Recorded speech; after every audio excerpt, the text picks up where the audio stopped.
2018 कह रहा है कि दोनों साथ में लड़ेंगे। अब इससे कैसे होगा भला को, आपका कौन मानेगा?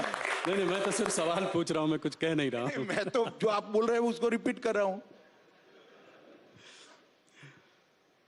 Amit ji, central investigative agency से जो है ऑपोजिशन को बहुत डर है, कहती हैं कि जो हमको हैरेस करते रहते हैं, सरकार इनका इस्तेमाल करती है उन लोगों को परेशान करने के लिए। आज अगर आप देखें तो सत्येंद्र जैन, मनीष सिसोदिया जेल में हैं, चाहे वो कविता हो, केसीआर जी की बेटी हो कविता हो, हेमंत सोरेन हो, सब लोग या तो ईडी के घेरे में हैं या सीबीआई के घेरे में हैं।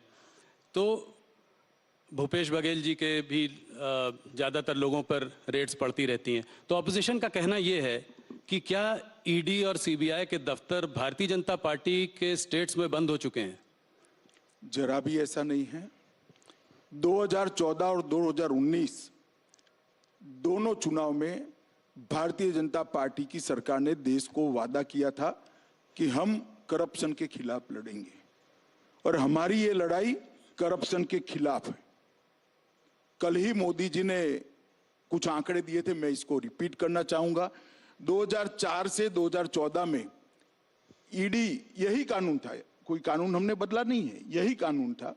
ईडी जो पीएमएल के कानून के तहत 5,000 करोड़ की संपत्ति कुर्क की थी, और मोदी जी के शासन के अंदर हमने 1,10,000 करोड़ की संपत्ति कुर्क की।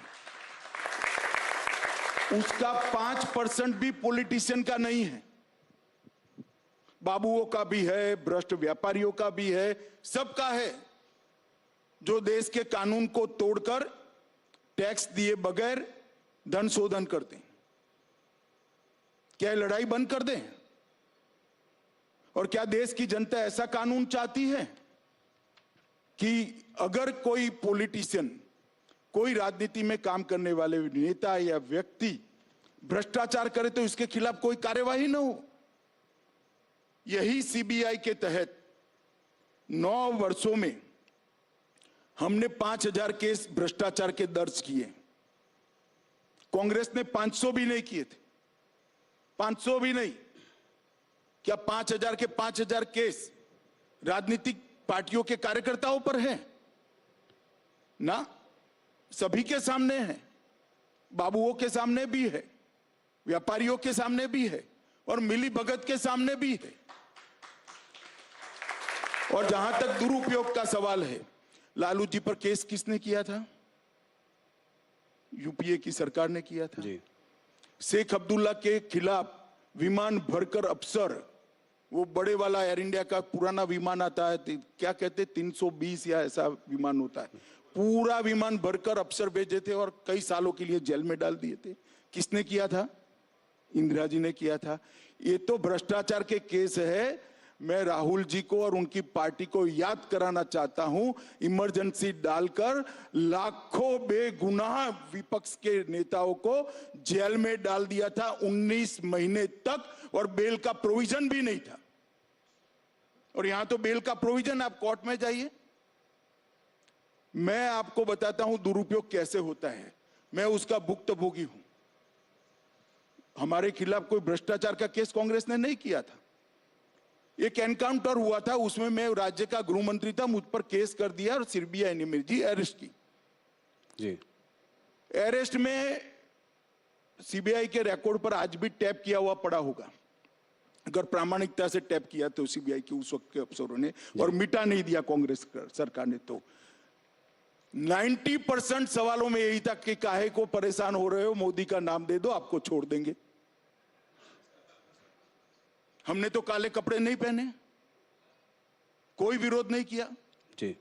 मोदी जी के खिलाफ एसआईटी बनाई, एक राज्य के मुख्यमंत्री के, कोई करप्शन का केस नहीं था। दंगों में इन्वॉल्वमेंट का केस करा, फर्जी टाइप का, जो अंत में सुप्रीम कोर्ट ने खारिज किया। हमने कोई हाई तौबा नहीं करी थी, कभी काले कपड़े पहनकर संसद को हमने जाम नहीं किया था भाई। और मैं बताता हूं नतीजा क्या आया। मुझे पकड़कर अरेस्ट किया, 90 में दिन ही बेल दे दी मुझे हाईकोर्ट ने कहा कि अरेस्ट करने के लिए पर्याप्त प्रूफ ही नहीं है, और मैंने एक्विटल की एप्लीकेशन डाली। मुंबई की अदालत ने, मुंबई में केस चला, गुजरात के बाहर ले गए, कोई आपत्ति नहीं, मुंबई में चला।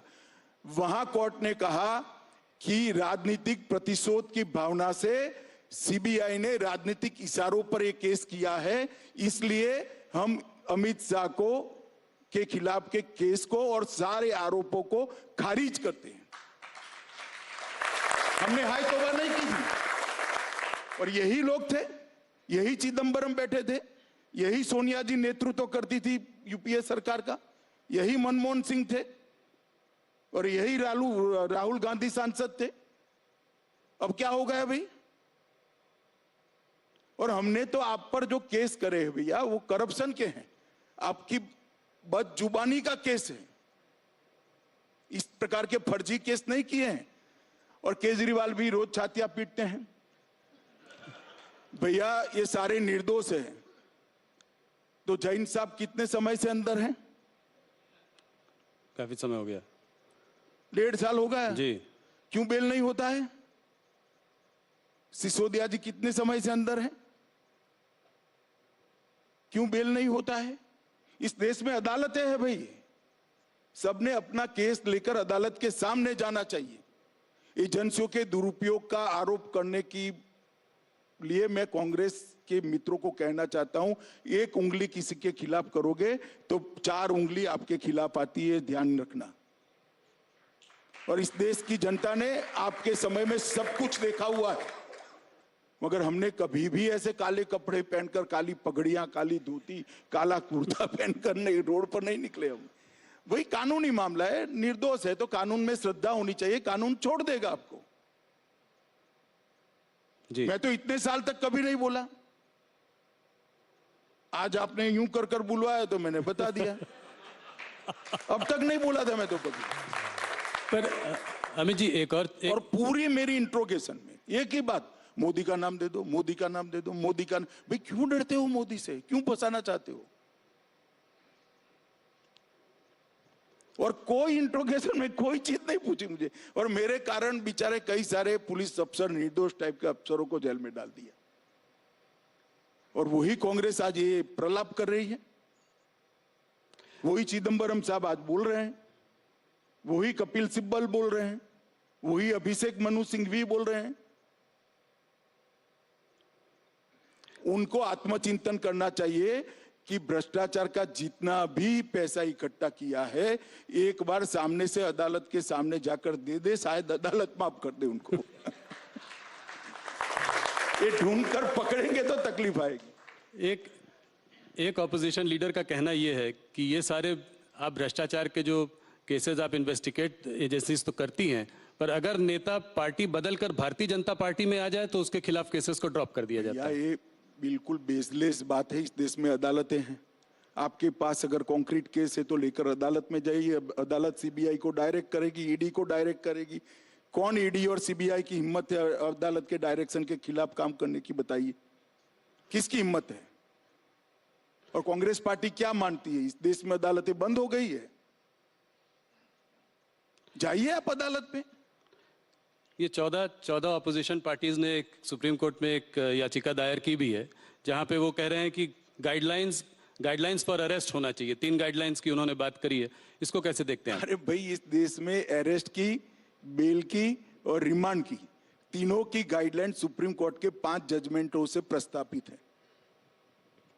वो सब भी जानते हैं, मगर ये जनता को गुमराह करना चाहते हैं। जनता ऐसी बातों से गुमराह नहीं करना होती है भैया, ऐसी बातों से गुमराह नहीं होती है।